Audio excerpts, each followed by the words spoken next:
Coucou mes amours, bienvenue dans les chroniques de Malaika. Aujourd'hui, nous allons faire notre petit review critique de la série de Monsieur Aloy, une autre nuance de mal, épisode 9. Ça commence avec le prédateur qui retourne à la maison du supermarché et son ami constate qu'il est là, il arrête de parler. Donc, dès qu'il voit que son ami est là, sa mine change du coup parce qu'il voit que sa copine est assise à côté de son ami. Après, sa copine dit « Ah, bébé, tu es là. Enfin, tu es là. » Elle embrasse son gars. Elle dit « Ça s'est bien passé quand même. Enfin, tu es là. Ton ami t'attendait depuis. » Puis il l'embrasse aussi. Il dit « Tu m'as manqué. Il faut les trucs. » Ça me donne envie de vomir. Son ami dit « Finalement, tu es de retour. C'est comment alors? » Il dit « Ah, j'espère que tu ne m'as pas attendu pendant longtemps. J'espère que tu n'as pas trop traîné. » Il dit non, pas vraiment, je n'ai pas trop traîné, j'ai fait à peine, peut-être dans les environs de 30 minutes. Et puis, sa copine dit, ah oui, il n'a pas trop traîné. En plus, ton ami, il est trop amusant. Et le prédateur dit, j'espère que ma femme s'est bien occupée de toi. Il dit, oui, pas de problème, tout va bien. Tout s'est bien passé à ton absence. Après, elle dit, tu sais, bébé, ton ami, il est trop intelligent et puis il connaît trop les paraboles, tu sais. Il me parle de la chèvre avec l'igname. Il me parle du lion avec la chèvre. Ça me trouble même. Le gars, il dit, mais même jusque-là, il n'a rien compris. Oui. Elle dit, oui, je t'assure. Bon, j'ai essayé de comprendre. Je ne comprenais même pas ce qu'il me racontait là. Ou que l'igname a fait quoi avec la chèvre, ou la chèvre a fait quoi avec l'igname, ou bien le lion a fait quoi avec la chèvre. Et directement, le prédateur, comme il sait qu'il est coupable de quelque chose, s'est mis à réfléchir une fois. Elle dit, je n'ai rien compris. Vraiment, j'aimerais qu'il puisse venir de temps en temps ici à la maison. Il dit, ah bon. Ah, ok, je vois. Ok, il n'y a pas de problème. Tiens un peu ça, vas-y, va à l'intérieur, va déposer les trucs que je suis rentrée du supermarché avec. Elle dit, ok bébé, je vais à la cuisine, je suis en train de faire la cuisine. Et le gars regarde son ami, il n'est pas content, pas du tout. Son ami le regarde, il sait que quelque chose ne va pas. Et dès que ça ne va pas, il attrape son ami par les bras. Il dit, viens là, je vais te parler à l'extérieur, je ne peux pas te parler ici. Son ami dit, c'est quoi? Vas-y doucement, qu'est-ce qui se passe? C'est quoi? Est-ce qu'il y a la guerre? Il dit, non, vas-y, on va dehors. J'ai dit qu'il bouscule son ami, il le pousse dehors pour qu'ils aillent parler. Il pousse, ça, à moins qu'il tombe même. Il dit que, gars, c'est quoi? Mbom, c'est quoi, non? Il dit, mais qu'est-ce que tu essaies de faire? Qu'est-ce que tu lui racontes là? Tu sais, qu'est-ce que tu essaies de faire? Est-ce que tu essaies de lui... Il dit, oui, j'aurais bien voulu. Tu ne trouves pas qu'il est temps que je puisse dire que toi, tu es en train de molester un enfant de 16 ans qui est censé être ta belle-fille. Tu ne trouves pas qu'il est temps de dire la vérité à ta femme, à ta future femme, tu ne trouves pas? Il dit, je t'interdis, tu n'as pas le droit, ok?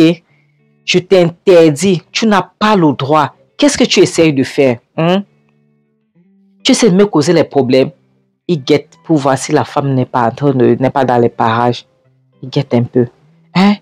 Qu'est-ce que ton ami demande? Attends, tu n'as pas honte. Tu n'as pas honte. Tu gnasses là, mais tu gnasses là. Et demande ton problème là, c'est quoi? Pourquoi tu veux mettre le sel dans ma plaie? Tu veux mettre le sel dans ma plaie? Pourquoi? C'est quoi ton problème? Tu es venu ici me voir ou bien tu es venu ici parler de l'igname qui a la chèvre. Si elle comprenait ce que tu essayais de dire, tu sais quoi? Dorénavant, si tu veux me parler, si tu veux encore me dire quelque chose, quoi que ce soit, tu m'attends chez moi. D'accord? Je viendrai vers toi. Tu m'attends chez moi, ne viens plus jamais ici. Ne viens pas me verser le sable dans le tapioca. C'est quoi ton problème? C'est quoi ton problème? Pourquoi est-ce que tu me fais du mal? Pardon. Pourquoi est-ce que tu me fais du mal? Tu sais quoi? Va-t'en. Je ne veux plus te voir ici. Va-t'en. S'il te plaît, va-t'en. Tu dois t'en aller. Si tu as quelque chose à me dire, d'accord? Tu me diras chez moi ou bien on va se voir. On s'appelle, on se retrouve. Je ne veux plus te voir ici chez moi. Ne viens plus jamais ici. Est-ce que c'est clair? Va-t'en d'ici maintenant. D'accord, je ne veux plus te voir, s'il te plaît. Il dit, regarde-toi, tu as peur, tu trembles. Tu n'as pas honte. Tu n'as pas honte. C'est à cause des hommes comme toi là. Les hommes comme toi, c'est à cause de que les femmes ne veulent pas laisser leurs enfants avec les gens. Oui. À cause des hommes comme toi, comment est-ce que tu vas molester un enfant qui est censé être ton enfant? Un enfant que toi, tu es censé protéger. Hein?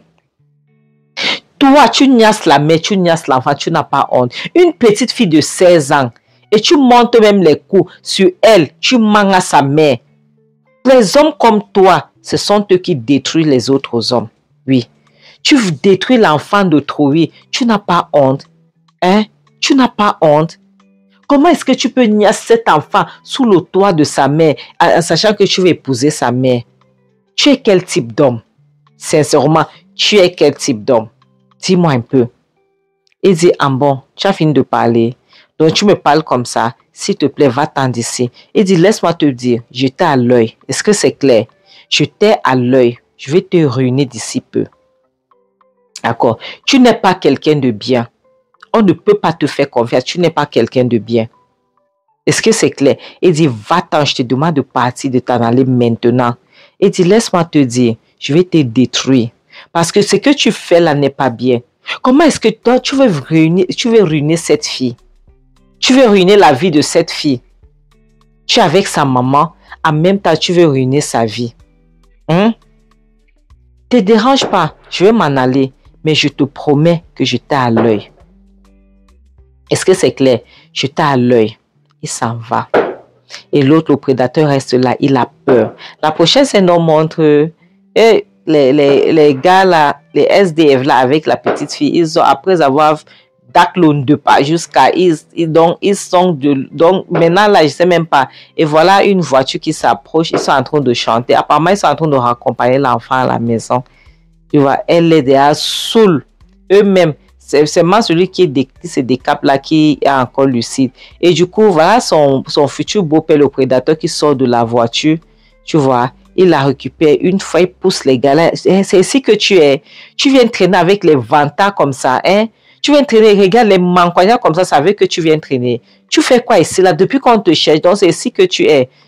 L'autre demande que pourquoi est-ce que tu touches l'enfant? Donc c'est toi son beau-père. Hein? Il dit regarde les bandits comme ça, les idiots, ça veut que tu viens traîner. Hein? Toi là, il gifle l'enfant. L'autre dit attends. Donc tu tapes même sur l'enfant si. Hein? Donc c'est toi son beau-père, c'est toi qui la niasse en plus, et puis tu tapes encore sur elle. Et dit donc tu viens parler de moi chez les gars, hein? Tu viens parler de moi chez eux. Après, on dit que tu parles trop, mais il attrape par derrière, on le met au sol une fois. Un temps de mouvement, il est au sol. Si regardez mes amours, c'est la bastonnade qui a commencé. Toup. L'enfant, elle est partie d'un côté. Elle dit que c'est là. L'autre dit que attends, ce n'est pas assez, il court. Il part chercher quoi? Les gars, c'est Seigneur. Il part chercher la bouteille, Seigneur. On donne tout la bastonne. Il vient, il a cassé la bouteille, il dit attends, recule un peu. L'autre, celui qui se décale, dit que c'est son beau-père, celui qui prend l'avantage sur elle. Donnez-lui une bonne leçon. On commence à bastonner, mes amours, avec la bouteille cassée là. Et puis la fille, elle est saoule, elle a commencé à rire, elle se moquait. De pas faire son travail, non. Elle se moquait de son beau-père. Elle riait. Elle dit que c'est bien ça. Elle dit que c'est bien ça. Donnez-lui, c'est bien. N'est-ce pas son temps à la taper aussi. Les autres sont là-bas. L'autre dit que oui, c'est toi qui passes son temps à niasse l'enfant. N'est-ce pas, on va te montrer. Il donne les coups de poing. Toum. Elle dit que mais on a chou le corrigé au gars là. Ouais. La prochaine, c'est nous montre la mère qui est à la maison. Elle est en train de, je sais pas ce qu'elle surfe. Elle est souriante. Et voilà le futur beau-père, le prédateur qui retourne avec le sang partout. Elle dit Seigneur Jésus-Christ. Elle saute. Elle dit, qu'est-ce qui se passe, bébé? Qu'est-ce qui se passait? Qu'est-ce qui se passait? Qu'est-ce qui se passe? Tu as fait un accident. Dès qu'elle veut le toucher, il la pousse. Il dit que dégage, quitte là. Elle demande, bébé, qu'est-ce qui se passe? Pourquoi est-ce que tu me pousses? Qu'est-ce qui se passe? C'est la violence qui a commencé comme ça. Il vient s'asseoir. Il ne dit rien. Il est en colère. Elle demande, bébé, qu'est-ce qui ne va pas? Tu as fait un accident? En sortant de la maison, il dit, ce n'est pas ta fille là, hein? Ce n'est pas ta fille vulgaire là. Hein? Ce sont ces gars, je l'ai attrapé avec ces gars, je voulais la ramener à la maison. Ce sont eux qui m'ont fait ça. Ils m'ont tabassé. Elle dit, quoi? Quoi? Qu'est-ce que tu racontes? Quoi? Hein? Elle est où? Où est cette bâtarde? Elle est où? Hein? Elle a fait quoi? Il dit, je te dis que je devais trouver avec ces gars-là. Les gars avec qui elle traîne là, ce sont eux qui m'ont fait ça. Elle dit, elle va revenir ici me trouver. Elle va revenir ici me retrouver dans cette maison. Je vais la traiter. Il dit, tu vois, cette fille est allée trop loin. Elle est déjà loin. Pour la sauver, ça ne va pas être facile. Dès qu'il parlait, voilà la porte qui s'ouvre. Donc, tous les deux guettent donc pour voir qui c'est. Parce que la personne a ouvert la porte brusquement. Et voilà la fille qui vient, elle est déjà sous l'autre de pas. L'autre de pas fait son travail. Elle ne voyait même plus clair. Sa mère dit, toi, après avoir fait ce que tu as fait avec tes amis à mon mari, toi là, je vais te traiter, viens ici. Je vais te traiter. Sa mère la récupère. Ah, Nyambami. Il dit, tu vois. Elle dit, tu vois ce que vous avez fait. Tu vois son corps. Tu vois, elle jette l'enfant au sol. Elle ne cherche même pas à savoir si Seigneur s'est mise à... Elle a bondu sur elle. Elle s'est mise à taper sur l'enfant. Tout, elle tapait. L'enfant, tellement elle était saoule que dès qu'elle est tombée, c'est sur le sommeil qu'il a pris. L'on ne pas fait son travail. Elle donnait les coups de poing. Et Seigneur, et le gars là, il va rester jusqu'à... Lorsqu'elle aurait bien donné les coups de poing, c'est là il va dire, arrête, ça va. Elle donne le coup de poing, le gars regarde, il ne dit rien. L'enfant, maintenant, c'est là, elle a commencé à sentir la douleur, mais elle est saoule, elle a sommeil, l'on ne pas faire son travail. La main là, elle donne les coups de poing. Et Seigneur, mon Dieu. Mon Dieu. Le gars ne fait que regarder lui, et depuis là, il laisse pour qu'elle donne bien les coups de poing. Après, il dit, arrête. Arrête, ça suffit, ça va, ça suffit. Eh Seigneur. Donc si le gars, si te dit que tu parles l'enfant, tu vois quoi? Le gars dit, tu ne vois pas qu'elle est déjà allée loin. Hein? Tu ne vois pas. On doit seulement donner les restrictions maintenant. Hein? Comme l'école n'a pas encore commencé, ils sont en congé maintenant, elle ne doit plus sortir. Interdiction de sortir, elle ne devrait plus sortir de la maison. Elle est interdite de sortir de cette maison de Ronavant. La fille, on l'a tapée jusqu'à elle dormait, elle. On ne doit pas faire son travail. Sa mère se lève pour aller s'asseoir, pour écouter bien, pour bien écouter son mari. C'est toujours le mari. Elle dit que qu'est-ce que je vais faire? L'enfant s'est déjà gâté. Elle boit même déjà. Elle saoule. Regarde. Regarde-moi ça. Regarde cette poubelle. Ça, c'est une poubelle. C'est quoi ça? C'est mon enfant, ça. Elle saoule déjà. Elle boit déjà. Elle dit, elle est déjà allée loin. On va seulement lui mettre les restrictions. On doit serrer les vis. C'est tout ce qu'on doit faire. Mais d'abord, c'est ici qu'on va s'arrêter. Vous voyez, la femme-ci a déjà laissé l'enfant entre les mains de son gars. Et pourtant, le gars s'est fâché. Pourquoi? Parce que depuis Nias, il n'arrive pas à Nias. L'enfant fuit la maison. Depuis Nias, il n'arrive pas à Nias. Donc, ça l'énerve. Il veut taper l'enfant. C'est bien, les gars, ton chou, c'est bien ça. Ton ami, là, c'est sûr que c'est lui qui va te trahir. J'espère seulement que ça ne sera pas trop tard avant qu'il va te trahir. Mes amours, comme je dis, le mariage n'est pas un fait en soi. Le célibat n'est pas une maladie, ce n'est ni une malédiction. Arrêtez de montrer que vous êtes désespéré. C'est quoi ça? Tu vas laisser un homme comme ça te contrôler, te dire comment tu vas faire ta vie. Il vit dans ta maison. J'ai dit ceci et je le redis. Une femme, un homme te retrouve dans une maison, il vit avec toi, il t'épouse, vous vivez là-bas. C'est toi qui as épousé l'homme là, ce n'est pas lui qui t'a épousé. Hein?